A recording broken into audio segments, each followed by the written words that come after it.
Et salut tout le monde, bienvenue sur ma chaîne Lorenzo High Tech. Aujourd'hui on va parler de PC portable. Cette vidéo a pour but de vous aider à choisir un PC portable parmi toutes les marques qui peuvent exister sur le marché. Donc du coup je vais vous présenter 4 PC, vous inquiétez pas, pour chaque modèle je vais préciser pour quelle utilisation est conçu ce PC. Mais avant de commencer la vidéo, si vous n'êtes toujours pas abonné à ma chaîne YouTube, abonnez-vous, elle est 100% high tech.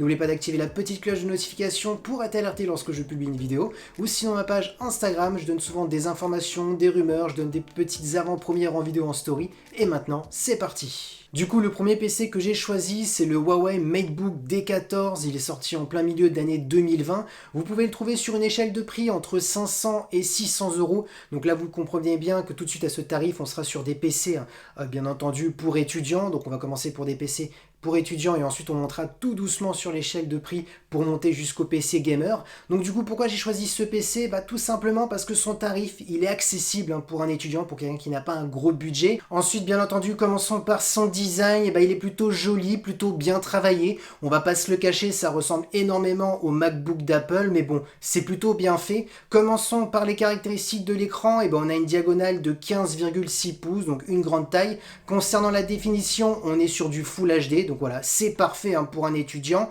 Ensuite, pour les connectivités, on a de l'USB type C, on a de l'USB 3.0, on a ensuite de l'USB 2.0, une prise HDMI et une prise jack. Donc voilà, toutes les connectivités pour un étudiant. Concernant les performances, on a 8 Go de RAM accompagné du processeur AMD Ryzen 5 3500H. Ensuite, accompagné de la carte graphique AMD Radeon Vega 8. Je vous parlerai juste après qu'est-ce qu'on peut faire avec ces performances. Et concernant son stockage, on a 256 Go en SSD. Là, l'avantage du SSD, c'est d'un démarrage beaucoup plus rapide, des taux de transfert beaucoup plus rapides par rapport à un disque dur classique. Donc c'est pour ça aussi que j'ai choisi ce modèle, parce que c'est intéressant d'avoir cette technologie pour ce tarif. Donc du coup, niveau performance, qu'est-ce qu'on peut faire avec cette carte graphique et ce processeur? On peut très bien faire des prises de notes pour un étudiant qui peut-être dans l'audiovisuel, faire un petit peu de montage en Full HD, voire de la 4K. Après, tout dépend le logiciel que vous utilisez, parce que chaque logiciel consomme différemment les performances. Ensuite, si vous aimez bien faire un peu de Photoshop, ou si vous êtes étudiant dans l'audiovisuel, et bien entendu aussi pour les jeux vidéo, c'est pour ça aussi que j'ai choisi ce PC portable. Alors attention, je ne dis pas que c'est un PC gamer, mais c'est vrai que souvent les étudiants achètent des PC à 300-400 euros, mais là vous pouvez rien faire du tout, c'est que des petites notes et pas de jeux vidéo. Donc et souvent les gens regrettent. Donc c'est pour ça que j'ai choisi ce PC, parce que j'ai un ami qui a ce PC et qui arrive à tourner tout ce qui est Fortnite, FIFA, Apex Legends en 1080 60 images par seconde. Donc c'est parfait pour un tel tarif. Donc voilà, le petit bilan de ce PC, qu'est-ce qui est intéressant? Son prix, entre 500 et 600 euros. Vous êtes un étudiant, c'est parfait. Vous voulez faire des petits jeux vous êtes vraiment petit gamer, c'est parfait aussi. Les performances sont suffisantes. Bien entendu, j'ai oublié de parler de l'autonomie pour un étudiant, parce que c'est important. Vous avez 7 heures d'autonomie, bien entendu, hors jeu vidéo. Donc voilà, juste prise de notes, quelques pages web ouvertes à droite à gauche et des logiciels. Donc voilà, moi ce premier PC, je le conseille vraiment pour un étudiant et un petit gamer. Deuxième PC portable que j'ai choisi, c'est toujours pour un étudiant, mais un étudiant qui a un budget un peu plus élevé par rapport au premier PC. Là, vous pouvez le trouver aux alentours de 800 à 900 euros. C'est le Honor Magic Book Pro. Donc là, on va monter en caractéristiques. Donc commençons par son design. Il n'y a rien à dire, il est plutôt joli. Ça ressemble encore un petit peu au MacBook d'Apple, mais en tout cas, c'est plutôt bien fait. Concernant son écran, on a une diagonale de 16,1 pouces, donc un écran encore plus grand. Donc pour les personnes qui aiment bien les gros écrans, notamment si vous êtes dans l'audiovisuel, c'est bien d'avoir un écran de 16 pouces, donc pourquoi pas celui-ci. Toujours une bonne définition Full HD. Concernant les connectivités, on retrouve de la Wi-Fi 5, du Bluetooth 5 comme le premier modèle. On a de l'USB 3.1, on a aussi du type C, on a de l'HDMI, donc voilà, on retrouve toutes les connectiques classiques. Concernant les performances, là on a 16 Go de RAM, donc bien au-dessus des 8 Go de RAM par rapport au PC portable précédent. Donc là, tout ce qui est application en arrière-plan, logiciel, tout ce qui est multitâche, celui-ci va plus encaisser par rapport au PC portable précédent. Ensuite, comme processeur, on a la AMD Ryzen 5 4600H qui est bien au-dessus par rapport au processeur précédent. Et concernant la carte graphique, on a une AMD Radeon RX Vega 6, où là par contre c'est un petit peu en dessous du premier PC, mais bien entendu vous inquiétez pas, c'est parce qu'il est en dessous que ça va se ressentir énormément. C'est juste une petite différence. Là vous inquiétez pas, c'est comme le premier PC, on est sur un PC pour faire des prises de notes, un peu de jeux vidéo, vidéo en 1080, et attention quand je dis du 1080 60 images par seconde, pas des gros jeux vidéo, hein, juste des jeux vidéo de simulation comme un peu FIFA, ou sinon vous pouvez jouer à Fortnite, Apex Legends, voilà. Après les gros jeux, ça ne tournera pas en 1080 60 images par seconde. Je rappelle, on est vraiment sur un PC pour étudiants. Donc là, ce PC aussi en termes d'autonomie, on a 7 heures d'autonomie comme le premier. Donc là, en fin de compte, ce PC, pour 200 € à peu près de plus, vous avez un peu plus de RAM, un processeur un peu plus élevé, hein, et une carte graphique par contre un tout petit peu un peu plus en dessous. Mais bon, le plus important c'est la RAM et le processeur pour un étudiant. La carte graphique c'est juste un petit bonus, j'ai envie de dire, hein, si vous voulez faire un peu de jeu vidéo. Donc on gagnera un peu plus en fluidité, hein, sur ce PC. Donc voilà, c'est à vous de choisir entre les deux. Pour un étudiant, voilà, après tout dépend du budget, hein, que vous pouvez mettre. Juste avant de vous parler du troisième PC, je mets juste un petit bonus. Comme troisième PC, hein, bien entendu ça rentre pas dans le classement, c'est vraiment parce que là on est sur un gros prix, on est à 1129 €.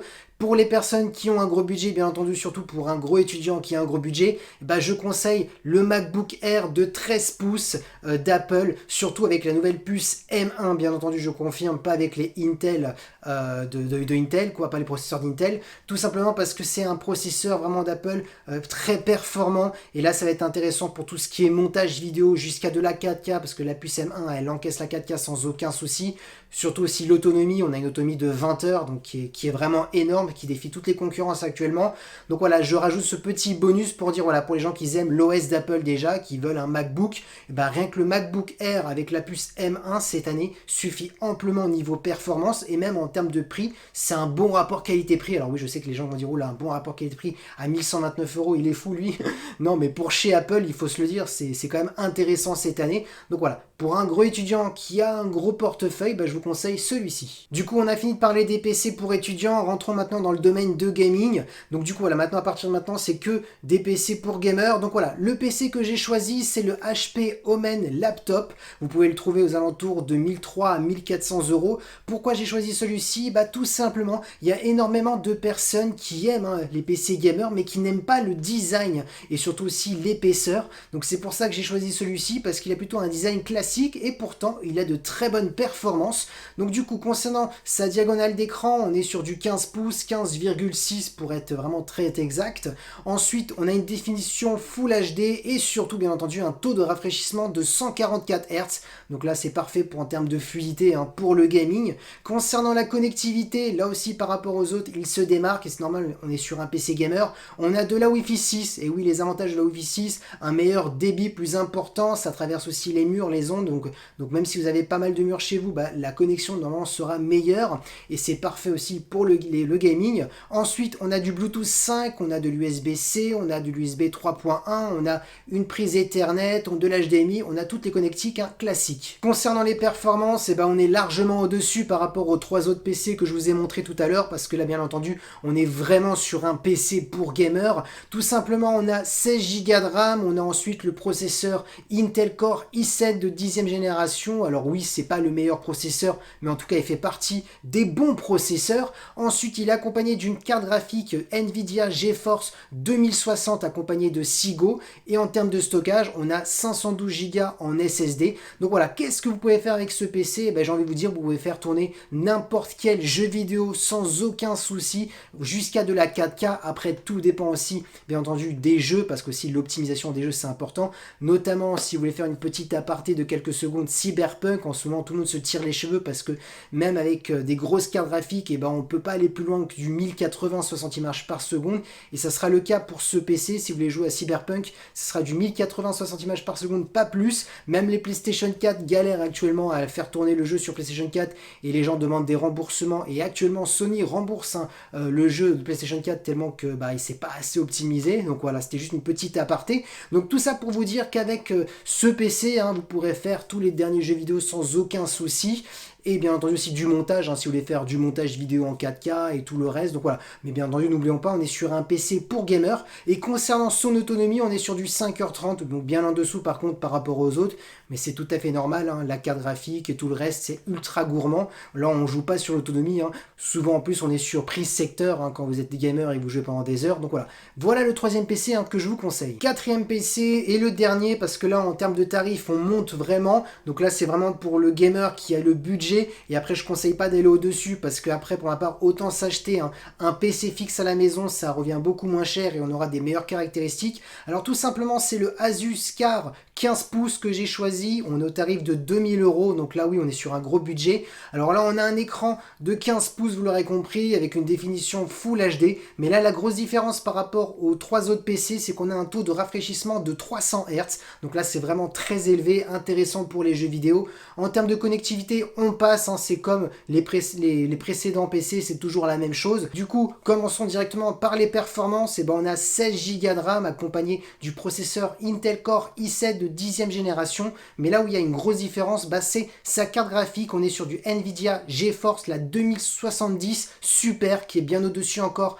par rapport à la 2060. Donc là, pareil, vous pourrez faire tourner tous les derniers jeux vidéo encore avec plus de fluidité, parce que vu qu'on est sur une carte graphique au-dessus. Et concernant le stockage, on a 512 Go et bien entendu une meilleure autonomie par contre par rapport au PC portable précédent gamer. On est sur du 7 heures tout simplement, vous voyez bien, le design il est beaucoup plus gros, donc on a pu mettre une plus grosse batterie, parce que par rapport au HP Omen, on a fait plus attention à l'épaisseur, au poids, donc c'est pour ça que la batterie est aussi plus petite. Donc là on est vraiment sur un PC gamer où on s'en fout de la taille, on s'en fout du poids. Donc là avec ce PC vous pourrez vraiment faire tout tourner, et pour ma part c'est celui-ci que je conseille, et c'est le prix aussi que je conseille de pas dépasser, parce que pour ma part vraiment j'insiste, plus de 2000 € ça vaut pas le coup, autant avoir un PC fixe, surtout qu'à la base le PC portable c'est pour pouvoir se déplacer avec ses jeux vidéo pendant les vacances, pendant les déplacements, de pouvoir jouer avec une bonne qualité.